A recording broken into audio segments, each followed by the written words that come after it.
So Simon already introduced us, Jason and Cliff. We're really going to just try to set the stage here today, get some common terminology down, and talk a little bit about data quality, that type of thing. All fun topics. Where am I pointing this thing? I think it's still configured to Ralph's pointer. Oh, okay. All right. Anywhere? No. Is it still to you, Ralph? No. Okay. There is an on and off button. Oh, okay. That would help. I'm aligned. It really is a tech. Yeah. No, I'm not the tech person. That's the problem. All right. There we go. So now we're rolling. Maybe. Yeah. There we. Hey. All right. We have an agenda with a beautiful house. So one, have some fun. Like anybody that's worked with me before, like if you have an idea, feel free to interrupt me at any time. We'll keep it lively, keep it interesting. And we're in the vacation rental industry. There's been a lot of crazy shit happening in the U.S. in the last week. So like there's not a data emergency. So that's a good thing. You know, we got to all relax and wind down. This stuff happens in our industry that's tough. Toilets overflow, bad stuff like that. But it's not as bad as a lot of things in the world. So anyway, moving on, we'll go over some basic terminology, just cover some things that we all want to have common ground on. And then I'm going to dig into the data overview, or the state of data today in the industry. And then Jason's going to dig into the KPIs, how do you track your performance, and on that side. And just on a side note, to kind of launch this, for how many years were we competitors, I would say? I was Vacasa 8.5 years. Yeah, quite a while. Always admired what they did at 360 Blue, so I was a competitor forever. But always had a good relationship with Jason and Ashley. And then when I started digging into Rented and getting really into where managers could use our help at Rented and seeing what they did at Key Data, I saw there was a real opportunity to work together. We recently announced that partnership that really came from about an 8-hour discussion on all the different data sources available in the industry and how do people use them, what information is too much, and that type of thing. And the thing that I'll probably lead with and end with is more is not always better. I see a lot of people that are constantly overwhelmed with all of the information that they get. So it's really filtering through to what are the things that matter to your business, and then focusing on those things. And that's, I think, where Jason will be able to help hone in on that. And so I'll let you talk about you. But Yeah, you guys know what I look like. That's my beautiful family back home. I got 2 daughters and a wife. Part of life that makes me happy. Been in the vacation rental space for about 11 years. Came to it from the practice of law, and then ended up developing condos. And then, as you guys all know, the market kind of turned on us, and we were left with a number of houses. So we tried out some vacation rental companies in town, and we weren't satisfied with the service, and so we created our own. And have been running that now with Jeremy and Ashley for 11 years, and have had a few itches that we needed to scratch. So we took time out and built Glad to Have You for a while, then went back to our day jobs, as they say. And then got frustrated with data and ran into Amy one day, and the rest of it's the story you'll hear today. We turned into Key Data, and excited to be here with you guys. Yeah, and my family will be sad to know they're not on this picture. But yeah. Anyway, I co-founded Vacasa, did a little bit of everything over there over the years, and including launching 16 countries is the last thing I did, and probably the most enjoyable thing. And then, I was an attorney too, so we bonded over that. I'm glad I'm not anymore. Well, still licensed, but I don't practice as often as I'd like to. And then, anyway, the other big thing that, for those of you who don't know this, I'm involved in a lot of social entrepreneurship initiatives and everything. Something I'd really love to see more people in this industry consider. You can make such a big impact in your communities, and that is something that I'd love to talk to anybody that's interested in it. And so just getting into basic terminology, as Ralph mentioned, we put together, and Jason and I did some refreshing of a list that Amy had put together previously of revenue management terms. And essentially, I just wanted to cover a few of them here. I'm not going to restate what's on the screen. I usually put a lot of pictures and slides. In this one, I wanted you to have like this deck that you could take away and look at and bring back home. So I'm not going to read everything on the slide to you. Instead, I'll try to just give anecdotal information.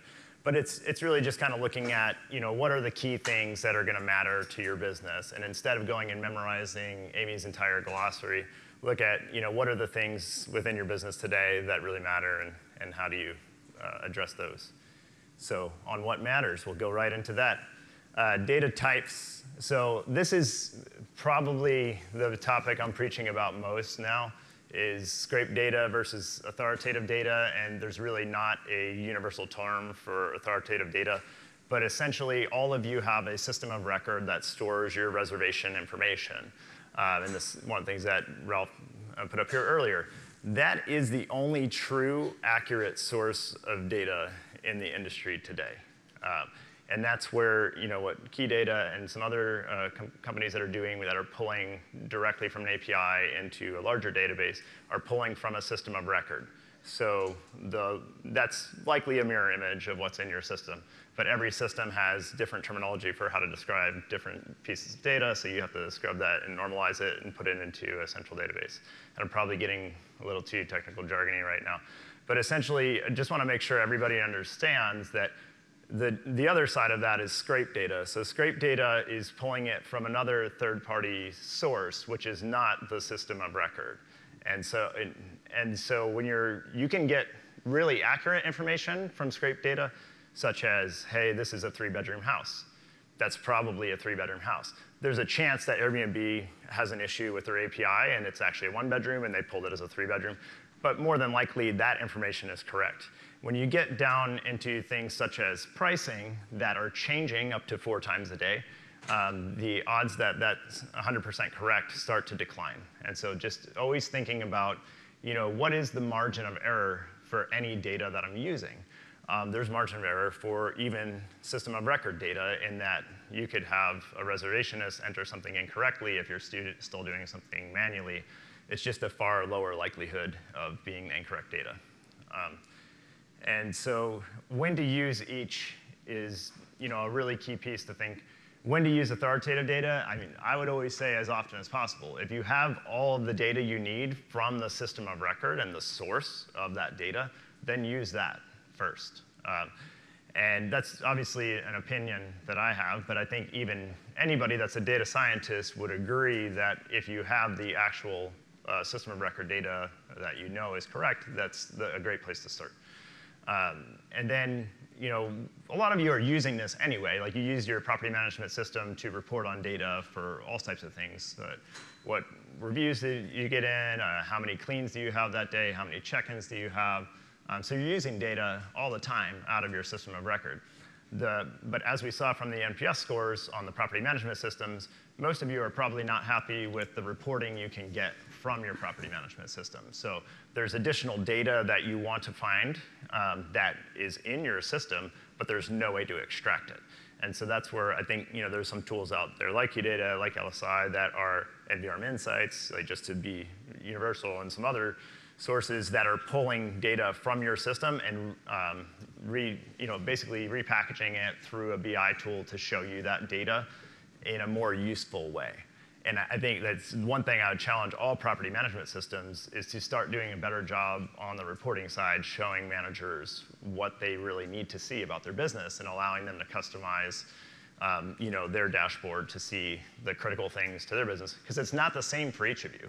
And I think that's the challenge that you see with a lot of these property management systems is they're trying to be a one-size-fits-all model. And we used Escapia for the first year of Vacasa, and within a year of the business, we outgrew it. We knew that it wasn't going to be able to do everything we needed to do to customize our business.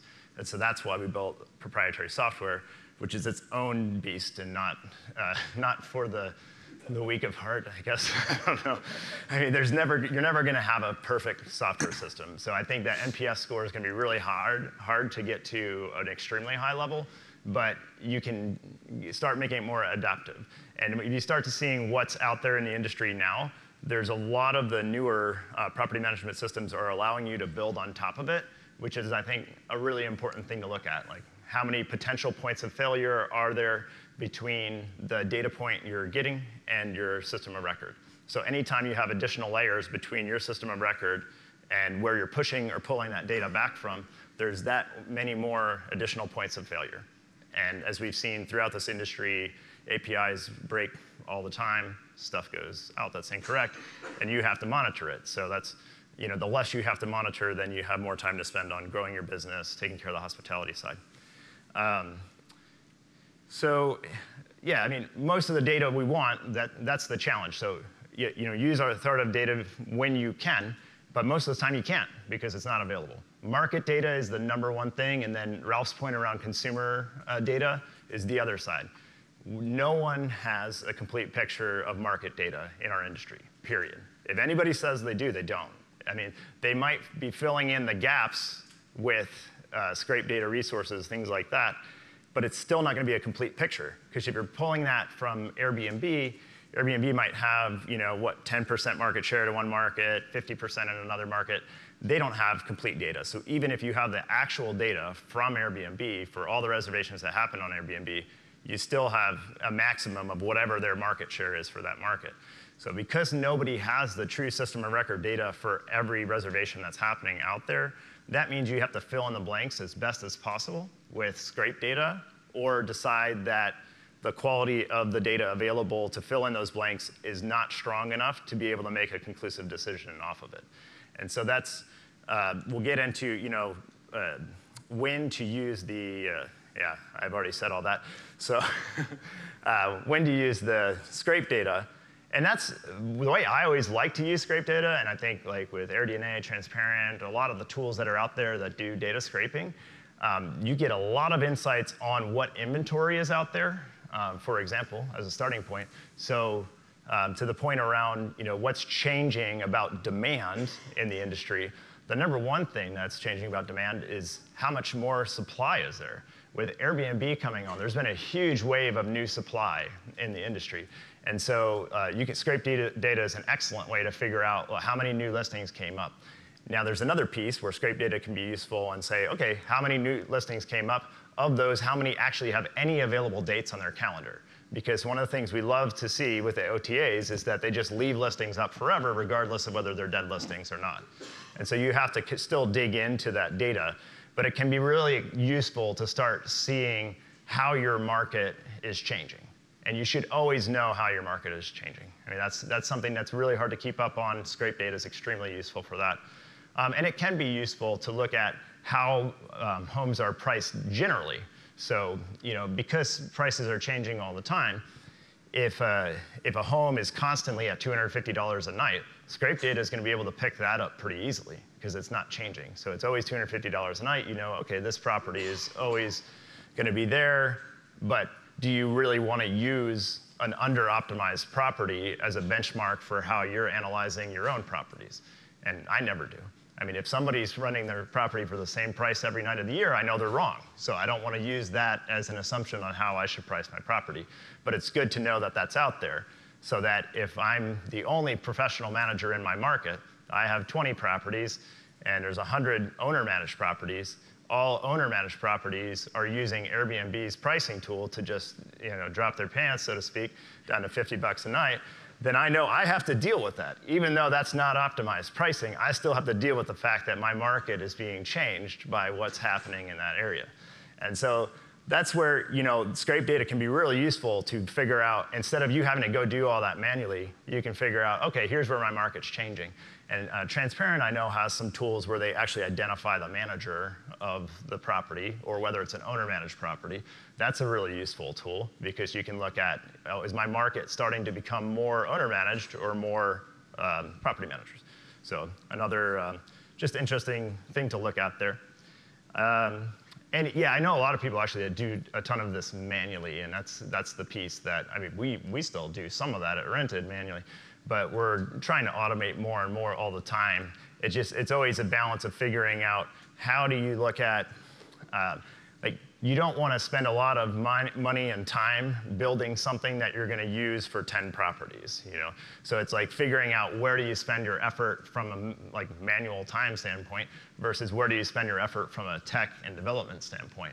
So everybody has finite resources, whether that's financial or human time. So really the way I look at it is I see scrape data always being fairly useful and an inexpensive way to gather information about static data, things that don't change, like homes are pet friendly or not pet friendly, home has a hot tub, doesn't have a hot tub. You can basically scrape that data and then check it periodically to make sure it's still the same.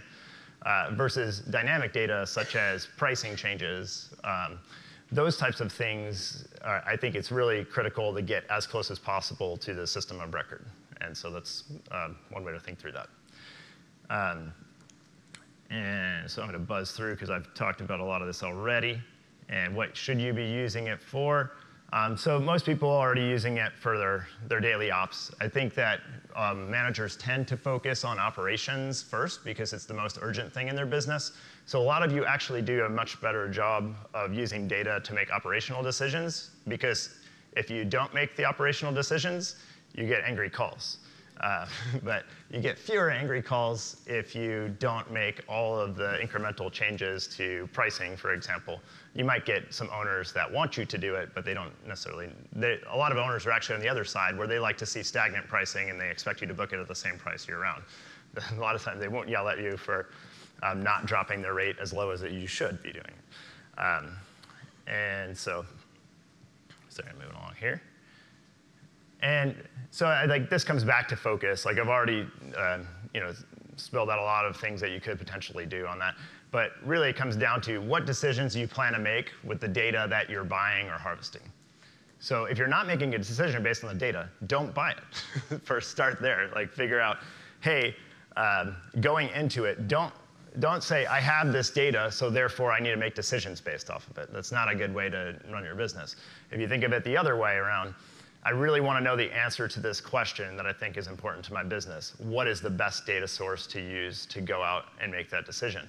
And then you have to look at, okay, now that I know what data I want to get, what is the cost of that? And if I can increase my revenue by $10,000, but I need to spend $100,000 to do that, then that doesn't make sense. And so always figuring out that piece there.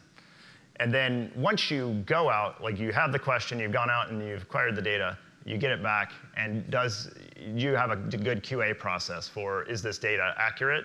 And if not, do I want to make the decision based on this inaccurate data? Like what's the level of confidence that you need to have in the data that you're pulling in to be able to make a decision off of that? And I think in our industry, because the data is so fragmented, it's really hard to be able to make those decisions with confidence in most cases. So instead, I would generally advocate for subtle adjustments. So if you were able, let's say you had a question about, hey, I really want to book off-peak in my market, and I've been sitting at $200 a night for years and years and years, never get any bookings in September. I wonder how low I'd have to go in order to start getting bookings in September. So you can use market data, and it might tell you, well, if it's Airbnb, it'll tell you go down to $12. If it's something else, it might tell you, like, try $99, right? And you might say, well, 99 seems like quite a hike. I mean, just work within your comfort zone. So figure out, okay, let's drop that down to 175 on weekends and 125 on weekdays. See if we get any traction. If you still don't get any traction, then keep adjusting that. And it's more of a matter of continuing to find that comfort zone, because you might go too far in one direction or the other and completely overcorrect. And that can happen. I've seen it both ways, where managers say, well, everybody's using dynamic pricing now. I need to jack up my rates at Christmas. And then they do it, and then they start panicking like a month before because, oh no, I have no bookings anymore. I need to now drop my rates to below what I've gotten before. Where the answer might be, no, you're still at the right price. You just need to wait a little longer. Or the answer might be, yeah, you screwed up. You put it way too high. So the incremental changes a lot of times are a lot easier to tolerate as a business. And so knowing your own risk tolerance from a business will help you decide how much to react off of data that you're getting. And so, yeah. And so this one, I'll back up here. This is the thing I say 900 times a day. It's like the price for a property on any given day should be what the market will bear for that specific property with the booking window that remains. And what that price is depends on a lot of factors. Where are you marketing? What are the attributes of the property? What are the reviews? It's all of these factors that you can overcorrect, saying, well, hot tubs drive demand by 25%, but not having pets reduces demand by 10%. And you could do all these additional changes and everything and get back to the same answer that you had initially. Or you might overcorrect for every one of them and end up in an answer that's way too far off the field. And so I think this is something that's important. Getting back to Ralph's earlier point, we don't have consumer analytics to the level we need in our industry. We don't know what's changing about demand. for guests. And fly to markets is a little easier because you have flight stats and other things that you can use to see, like, is demand for travel in this region as a whole changing. But in drive-to vacation rental destination markets, it's really tough. Like, I mean, we're not out taking pictures of everybody's license plates at the border to see who's driving to different markets, you know? And so on that side, until that consumer data piece gets better, it's gonna be really hard to predict exactly what that demand is. But the best you can do is just maximize the opportunities that you do see. You see how many views your properties are getting, you see how many conversions that is, and so you ultimately wanna make sure that you are adapting to that. If you're getting a ton of views and, you know, clicks on your property, but you're not getting the conversions, then obviously something's wrong. So that's a good leading indicator. And so I'm going to run through my data slides so we can get Jason's slides are more exciting because they have pictures. So we're gonna so different approaches, you know, it's like we always lead with rented at the property's past performance as soon as it's available. Past performance is a good indicator of future potential, and I use the word potential intentionally because there could be a lot of things that changed about that property or the market that mean the past performance could no longer be useful. And I'll use my buddy Travis up here had a major incident in Charlottesville that completely changed the landscape of people wanting to travel to Charlottesville. What used to be known as the Thomas Jefferson's place in UVA became known as a contentious race battle place. So working with Travis, we had to throw the data from the year prior to that pretty much out the window because the market completely changed as a result of that tragedy. And so that's something that whatever, you know, when we look at properties past performance, it always is in context. And then we look at the cohorts past performance. So that's, you know, that's when we're developing a comp set. And so you want to make sure that you're using the right comp set. Like HomeAway Market Maker allows you to do that. There's other tools. A lot of people just do it internally with their own other properties. That's good because you're probably marketing all of your properties fairly similarly. So that's generally going to be the best comp set to look at. You still have to be aware of the outside market, but using getting into properties into cohorts where you can see variances between units is a good way to do it. And then establishing a base rate based on all of the other factors that you might see within the market. And that's where I think there's two ways of leading pricing. One is going to be like market-based, and where you have strong market data, that's a really great way to do it. But that's generally my concern is most markets, we don't have really strong, reliable data to go off of for pricing. So then that's where we'll lean a little harder on the property's past performance in most cases. And so, let's see, sorry, getting through here. And then, just getting into data points to consider for ongoing. It's some of the stuff I already mentioned, quality of reviews, quality and breadth of marketing. A lot of people know this already, but like when you get a new property, you get an initial bump on OTAs if you're pushing through OTAs a lot, but you need to take advantage of that and convert on those initial reservations so that you stay up in the search rankings. So you need to underprice the property initially until you get reviews and get a reputation going on that.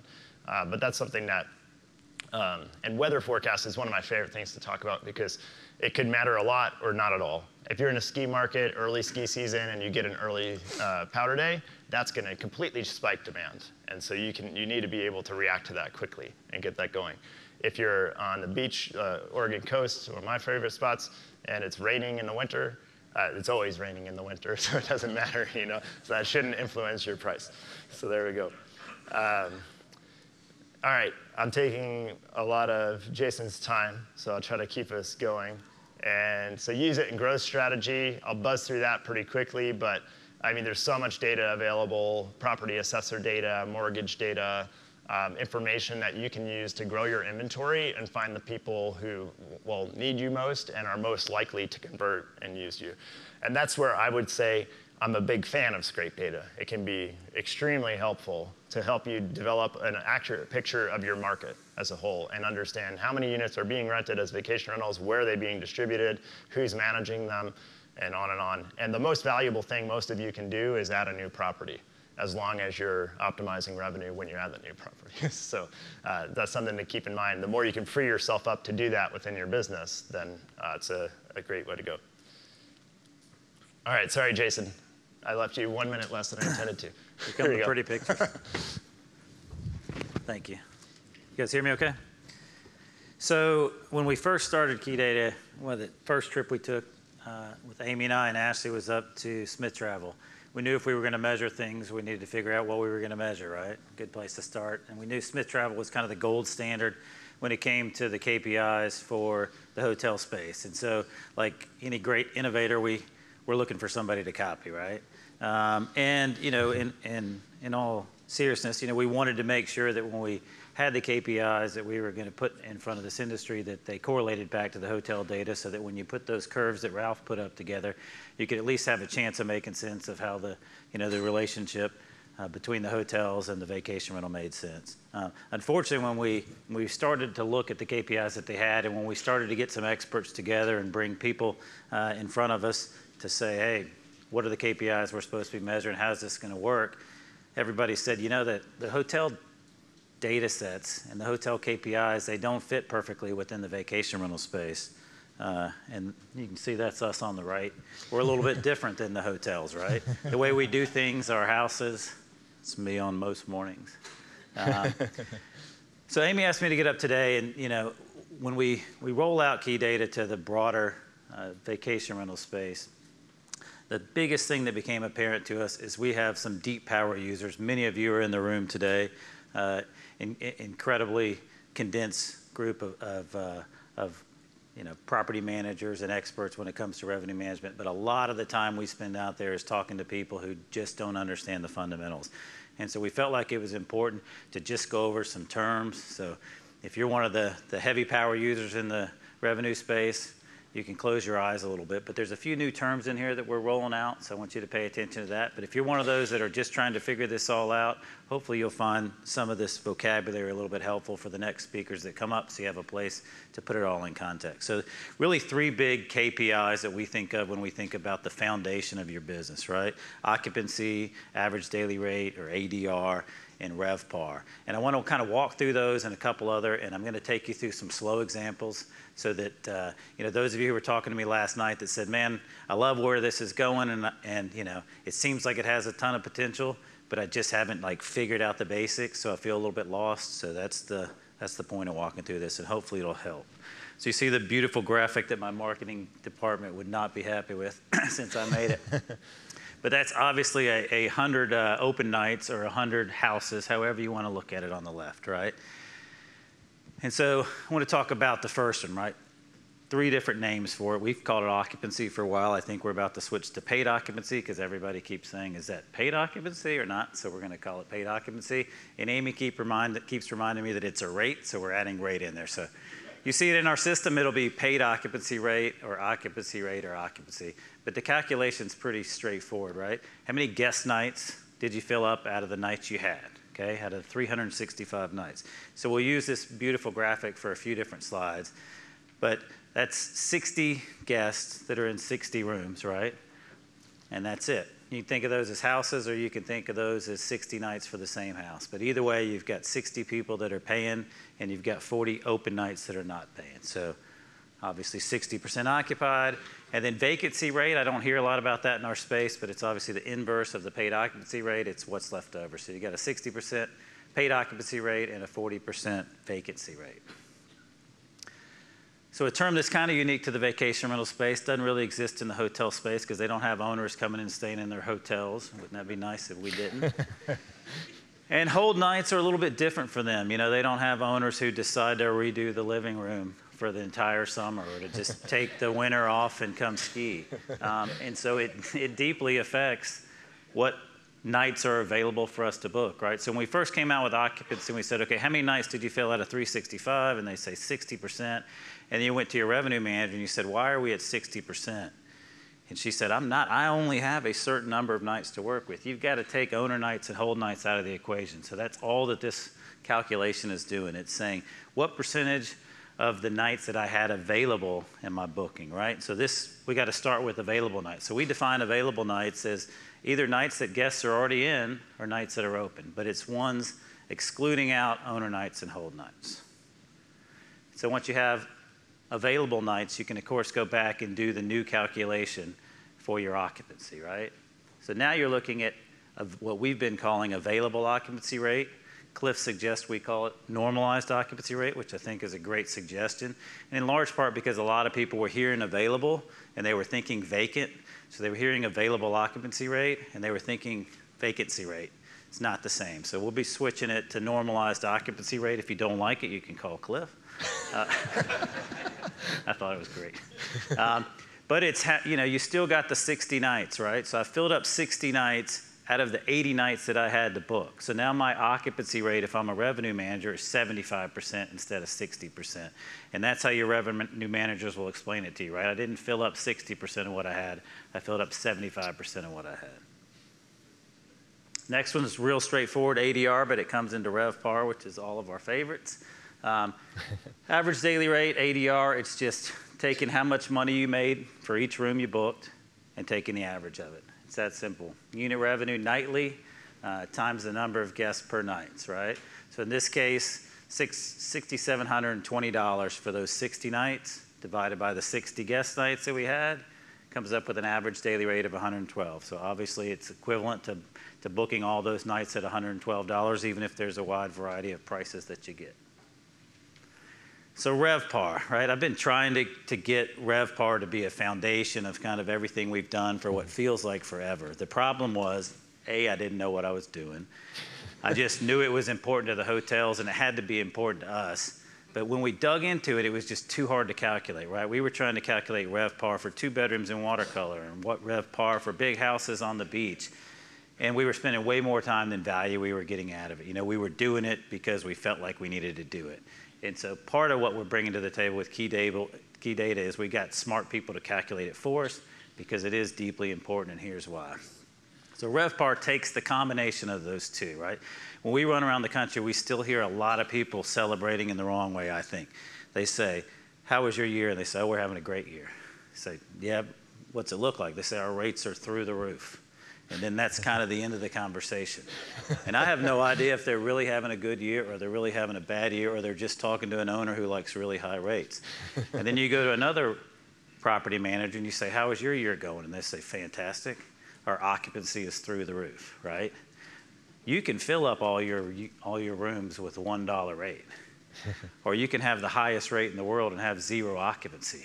So you have to stop celebrating great occupancy or great rates or stop being depressed about either one. You've got to look at how they relate to each other, right? And that's all that RevPAR does. And so RevPAR just takes that 60% occupancy and it multiplies it by that 112 average daily rate, okay? When you multiply those together, you get $67.20. And that's the way you can tell if you won or not by how full you are. So we were talking last night with one of the property managers in the room about you got 2 levers, right? Don't forget about the product of those 2 levers.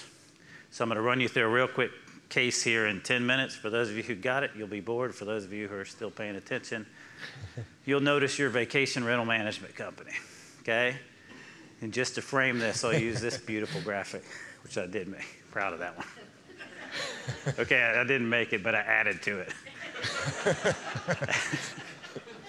Ashley's sister made it, so I had to correct it. So you've got 10 houses on your program, okay? You've got them all booked on the left. And you've got a vacation rental company, and you're renting them for $1 a night.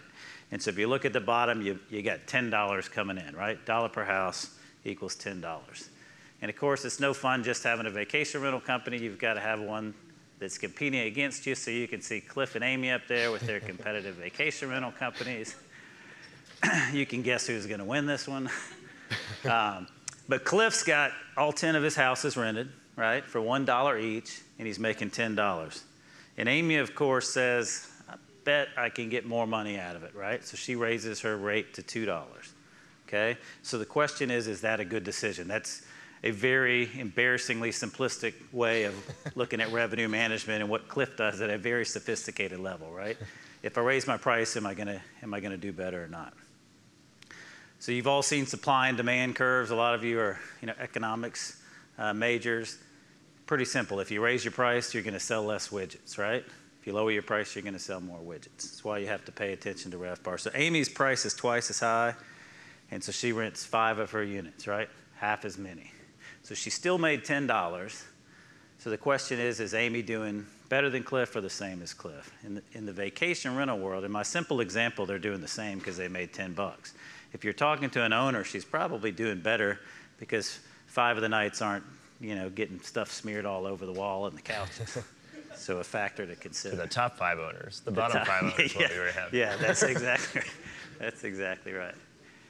So back to our vocabulary, right? Cliff's got an ADR of $1. Amy's got an ADR of $2. Cliff's got an occupancy of 100%. Amy has an occupancy of 50%. Okay, pretty straightforward. So RevPAR.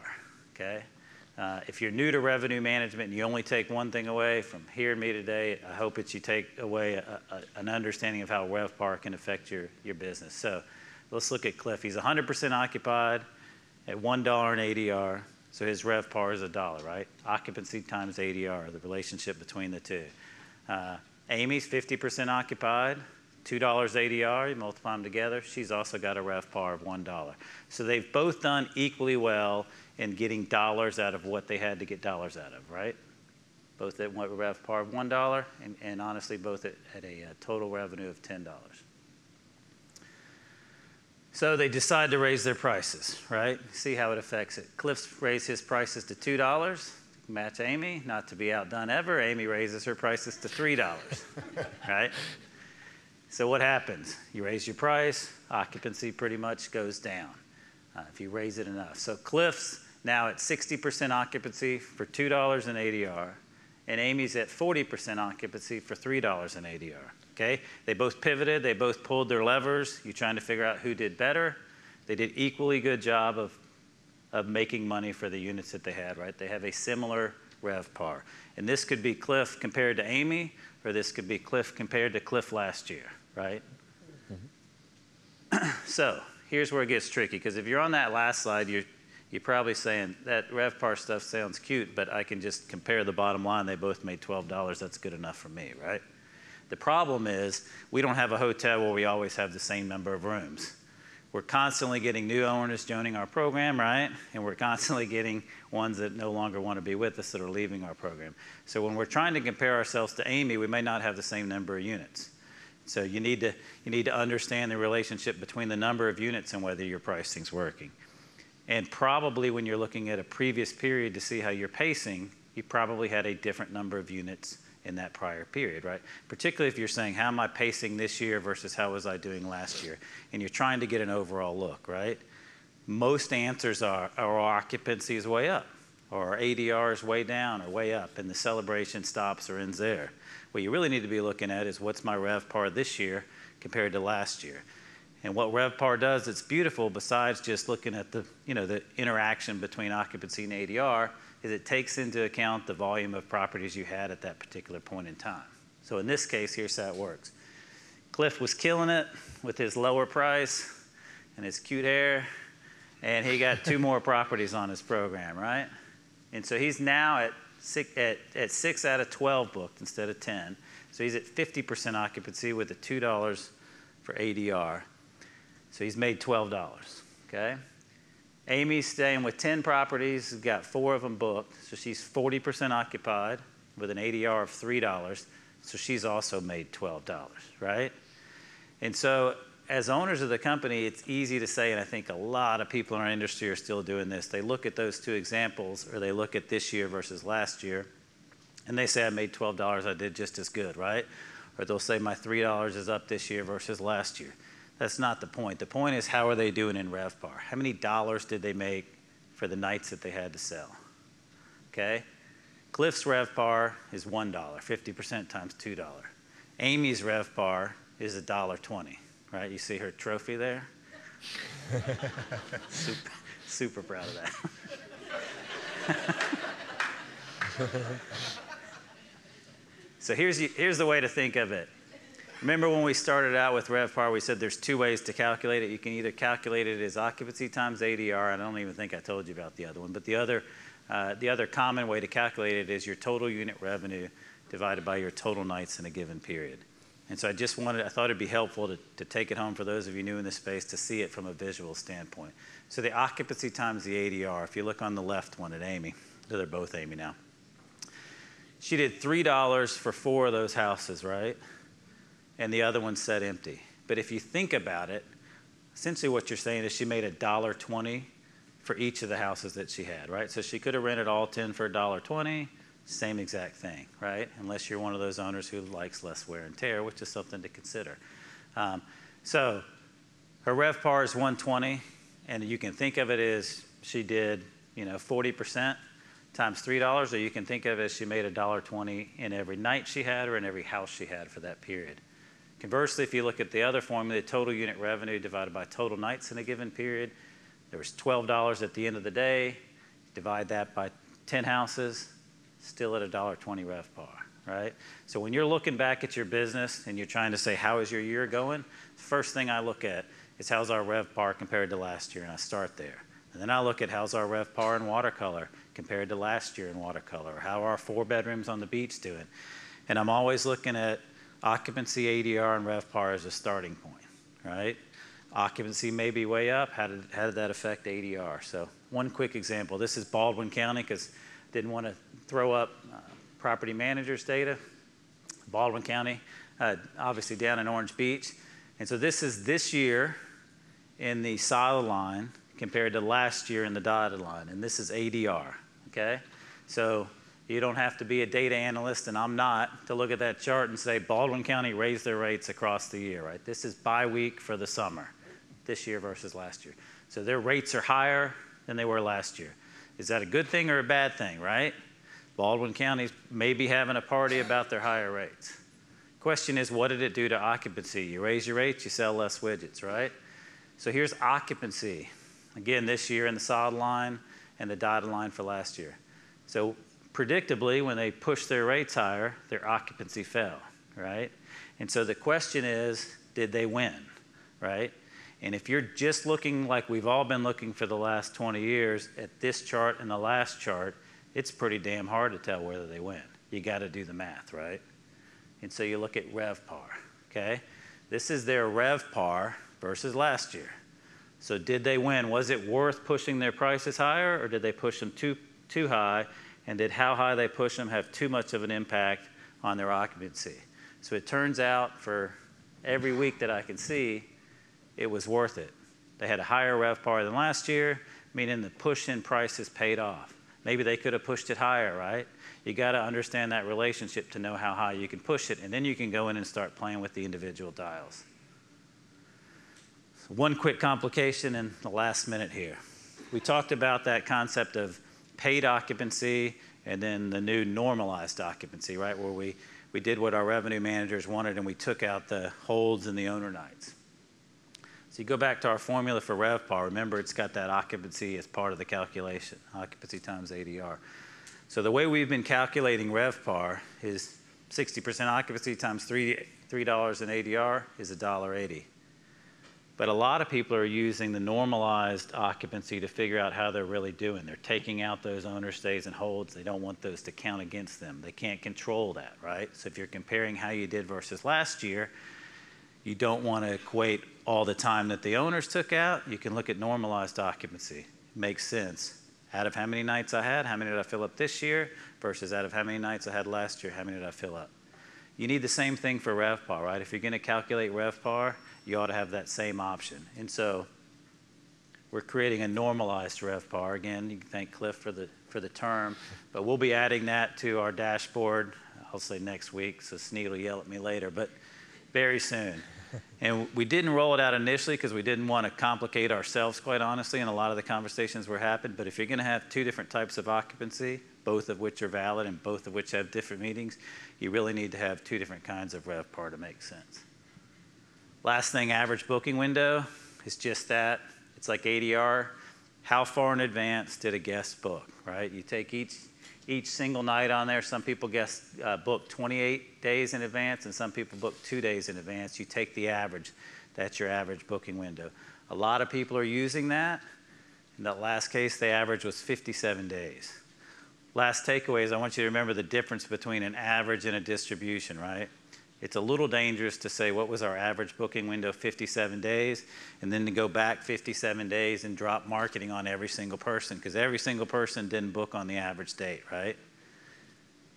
So we've got booking curves out there that are very helpful in determining when you should market to people, and I would encourage you guys to embrace them and use them. And a booking curve is just 101 in the hotel space, but all it's doing is today, or the date of arrival, is on the left, and how far out somebody booked is on the right, and the curve shows you when those people booked. So hope y'all found that helpful. Thank you. Right. That's it. Thank you, gentlemen. Are you guys, just stay here for a second. Are you guys still with us? Yeah. Very good. But that was great. A lot of easy examples to remember, and I think that's where we need to start, right? I have a couple of questions. Maybe one to Cliff to start with. How does the owner relation fit into all what we've just discussed? Because for me, that's something I'm thinking all the time, because we have no control over that. In hotels, it's different, right? You own the asset, or you lease the asset, and then you pretty much have control over the relationship, therefore the price and everything else. How does the owner discussion fit into that, depending on what kind of pricing model you have, right? Yeah, a lot of it depends on the goals. I mean, we work with a lot of managers that view themselves as more as asset managers, where if the owner has, you say they have a luxury portfolio, so in those cases, the goal might actually be more ADR or total revenue driven than it is on maximizing RevPAR. So you always have to start with understanding the owner's goals. And that's where they'll put things such as minimum rate restrictions in place that artificially restrict the optimal performance of the property. But at the end of the day, that might be okay with that owner, because the main goal they might have would be to preserve their $3 million asset. Now, me, I'm probably like the dream owner. I'm like, yeah, I want to book every night as long as it doesn't cost me more in utilities for the $12 I get, or whatever, you know? Yeah. So like, you can get a really cheap oceanfront beach house working through me. But on the other end, you really have to just understand the owner's goals. And so on our end at Rented, because we're doing revenue management on behalf of managers, that our onboarding is a lot of understanding the owner's goals, both explicit and implicit. So even though the owner doesn't have an explicit minimum rate now, once we get in there with a dynamic pricing strategy, we don't want them to be shocked and upset and say, hey, my property's worth way more than $200 a night. So even whether it's implied or explicit, it's really getting that understanding of the owner's goals before you start changing things. Excellent. And for you, Jason, how does the churn rate fit into all these conversations as well? I mean, obviously revenue per available properties is obviously incorporates churn rate as well, but because you said we're going to be different, right? And I would make a suggestion that we, as of today, we don't call it RevPAR anymore. We call it a RevPOP, which is available property. So we can be different to the hotel industry, right? And I've heard RevPAN a lot. So. Absolutely. Different flavors. But the churn rate, I mean, do we give that enough attention when we do our calculations? You mean just in terms of understanding the houses that left and how it affects your overall performance? I mean, you know, I hate to beat a drum, but to me, that's what you know, looking at some of these KPIs does, is instead of just looking at your 2 years and looking at your bottom line and saying, we're up, you know, 100,000 over last year. Like, I have no idea what that means. I don't know if that's good or bad, because if I have twice as many properties, that's probably not so good. And so we spent a lot of time back in the day before Key Data in revenue management meetings where somebody would come in with a great piece of exciting news, and then we would say, is that really exciting news? Like, did we gain properties or lose properties? And then we try to correlate it backwards. So I think you got to use the math to help you answer it. And then on the owner side, I mean, Cliff's exactly right. You know, they put kind of parameters around you, but I think one of the things that we're spending a lot of time doing, or that Ashley and the team's doing on the 360 side, is they're taking this knowledge, which is really new to us, and they're spending a vast amount of energy trying to educate the owners. So when the owners call and say, our occupancy is way down, and you say, yeah, but your rates are way up, or our rates are way down. Yeah, but your occupancy is way down. We're not always telling them about RevPAR and try to make it deep, but we talk to them about that sweet spot in economics between price and the number of widgets you sell. And most of these people who have second homes understand that.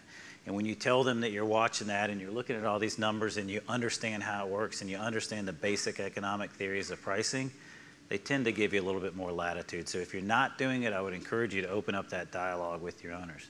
Excellent. Ladies and gentlemen, please thank Cliff Johnson and Jason.